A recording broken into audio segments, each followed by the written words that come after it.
Pensa só, Wi-Fi. Essa força invisível que está em todo lugar, né?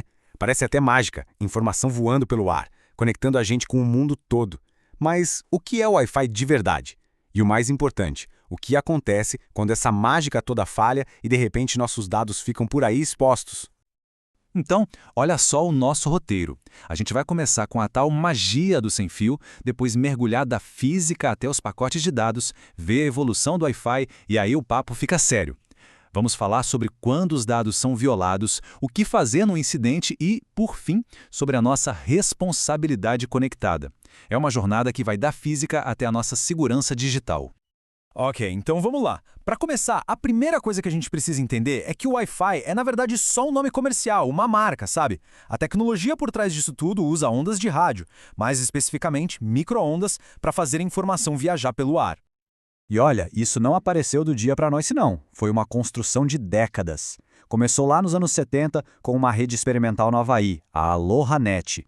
Depois, um passo gigante em 85, quando o governo americano liberou o uso de certas frequências de rádio. E aí, no final dos anos 90, os padrões internacionais começaram a surgir. E o nome?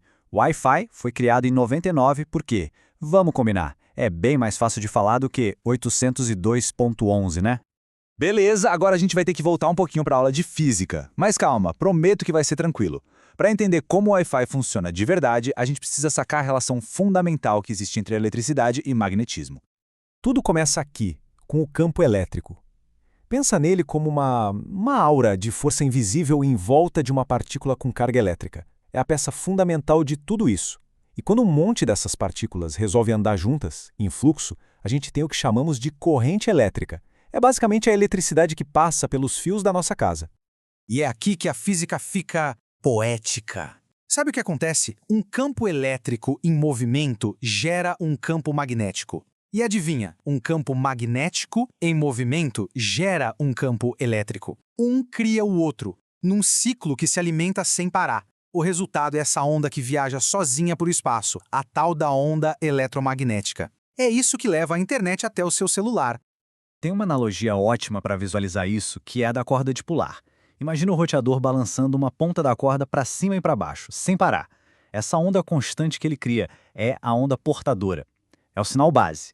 O seu notebook ou celular vê essa onda e pensa, opa, tem uma rede aqui pronta para conversar.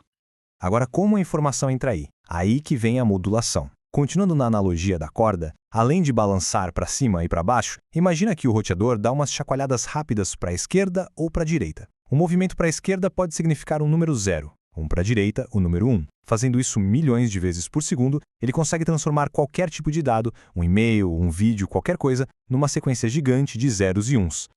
Então, resumindo a ópera, o processo todo é assim. Primeiro, os dados no computador viram uma corrente elétrica. Segundo, a antena do roteador transforma essa eletricidade numa onda de rádio e a irradia. Terceiro, essa onda viaja pelo ar e chega na antena do seu aparelho. E quarto, o aparelho faz o caminho inverso, transforma a onda de volta em eletricidade e, finalmente, em dados. É uma dança de conversão de energia, tudo isso acontecendo numa velocidade absurda. Claro que a tecnologia não parou no tempo, né? O Wi-Fi precisou evoluir, e muito. A cada nova geração, a gente vê saltos gigantes de velocidade e eficiência. E o motivo é simples. O mundo tem cada vez mais e mais aparelhos conectados ao mesmo tempo e a rede precisa dar conta do recado.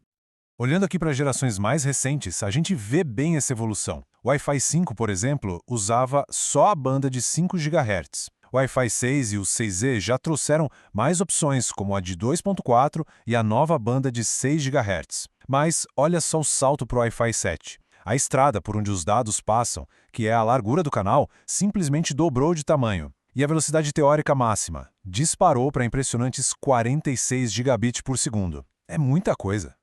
Mas a verdadeira revolução do Wi-Fi 7 é uma coisa chamada MLO, ou Operação Multilink. Pensa assim, antes um celular se conectava uma pista de cada vez, ou a de 2.4 ou a de 5 GHz. Com o MLO, é como se ele pudesse usar 2 ou mais pistas ao mesmo tempo. Ele combina as bandas para criar uma super conexão. O resultado? Mais velocidade, claro, mas também muito mais confiabilidade e menos atraso. Bom, até aqui a gente falou muito da tecnologia, da física, da velocidade. Mas agora a gente precisa mudar o foco da conversa. Porque toda essa tecnologia incrível está carregando algo que é extremamente valioso: os nossos dados pessoais. Pensa bem, o que está sendo transportado por essas ondas? Nossos e-mails, nossas conversas, dados bancários, fotos de família. A mesma tecnologia que nos dá essa conexão fantástica é a que pode nos deixar vulneráveis. E aí fica a pergunta: o que acontece quando essa segurança toda falha? E para isso, existe um termo técnico. A NPD, que é a Autoridade Nacional de Proteção de Dados aqui no Brasil, define isso de forma bem clara. Um incidente de segurança não é só um vazamento de dados. É qualquer coisa, qualquer evento que coloque em risco a confidencialidade, a integridade ou até a disponibilidade dos nossos dados pessoais. É um conceito bem mais amplo. E quando um incidente desses acontece, uma empresa não pode simplesmente fingir que nada aconteceu. A lei exige que um conjunto de procedimentos seja seguido. Existe literalmente um manual de resposta a incidentes que é obrigatório. Quem tem que seguir esse manual é o controlador, que é a empresa ou órgão que guarda aqueles dados. E as obrigações são bem claras. Primeiro, tem que confirmar que o incidente de fato aconteceu. Segundo, precisa avaliar o tamanho do estrago, ou seja, se existe um risco relevante para nós, os titulares dos dados. E se a resposta for sim, aí vem os passos 3 e 4, comunicar o incidente tanto para a ANPD quanto para todas as pessoas que foram afetadas. E só para não deixar nenhuma dúvida, isso não é uma sugestão. Está lá preto no branco na Lei Geral de Proteção de Dados, a nossa LGPD. O artigo 48 é super claro sobre isso. A comunicação do incidente não é um favor, é uma obrigação legal. A ideia aqui é transparência total. Então agora, a gente junta as duas pontas da nossa conversa, a tecnologia e a lei. O que fica claro é que nesse nosso mundo digital, proteger os dados não é tarefa de uma pessoa ou empresa só. É uma responsabilidade que a gente compartilha. E não pensem que isso é algo raro, teórico. Muito pelo contrário. Se a gente olhar os registros públicos da própria NPD, a gente vê uma lista com milhares de incidentes que foram comunicados só nos últimos anos. Isso acontece todo santo dia, com empresas de todos os portes, o que só reforça o quanto a gente precisa estar sempre vigilante. E tudo isso nos traz a uma pergunta final para a gente refletir.